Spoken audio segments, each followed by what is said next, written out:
Bia Kamal ka Noor Online TV ke jan gwasame te ka rush me bumbum me gor liang ka nasan content rawish ka gambela bana riktilat ka rodin rawi ka gambela bana ka kwingpin ka do badana ndong de kap chonga jaba bana ka kwingpin ka biatin content ka rodin ba biaga tida gwa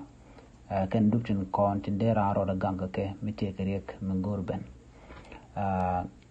mi jira ma jidita ngot kan konore rochame pai Noor Online TV jek de tejen ojen gorno bi subscribe ka bi notification bell bi jetwan ko bi laren konen ban nonka Noor Online TV bi ka chwa mala jeki ko no eje longo de rwandi ti de kan shu gosne ten gor kon ke de ko tan nyaka kanete ko ken ne de kon lenga tung nori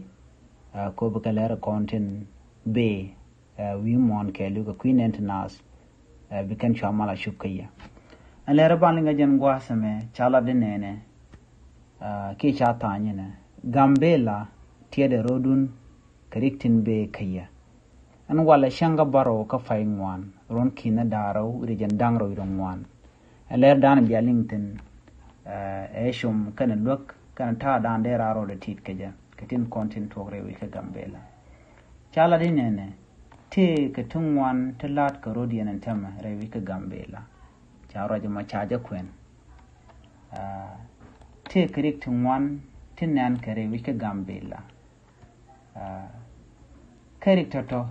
gor ka jenwo de randera liang tina long ko dob dan de ka kapchonga jeki ko dob dan dong de raro do kirik ka ja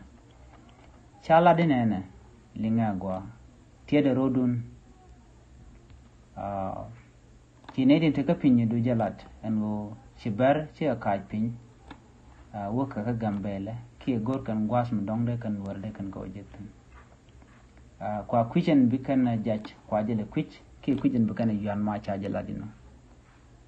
chala den no awidun te chunga cha nyogalat gwasame netin konin te kan won yel tarpam akene tianka war cha ga dwaj ma cha ber re wi ka gambela dundo terame cha mo ka bot ka do bram ci kan lat ka je cha do ne ka mach na mo kel mi choda lat gor jeno de ne den konte la ngane de wi ndar te chunka kaneden konte la rofuji tente ka sa tin la jisa Sudan tente rawi ka gambela ke Ethiopia de ka ro ke ku me sa Sudan ka do bdana dong de ka riga me de kan ngi ki je ko ne run ne de kon la ri gwaje kaneden konte la rofuji kwa namul le to pala ler no gangaro dun yene de konti la no retin te karo fiji kam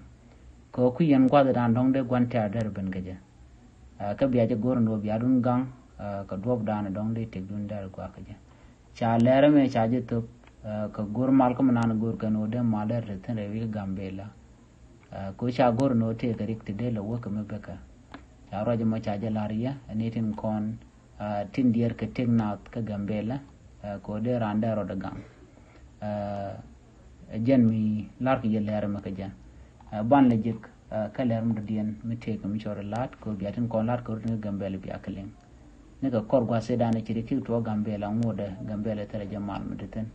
gor ga jaw en wode mal de ten du no ngode tele mal mi sene ben palna ki ti ka ko ko sko de mal de ben nono leer me jeno tiede rodun re ware re shangdar ka jal kan ri jal kon dong de yamam re dumni ko biya ka tit ajen le dande kon ngi jen gwasme biya te kamal pai bai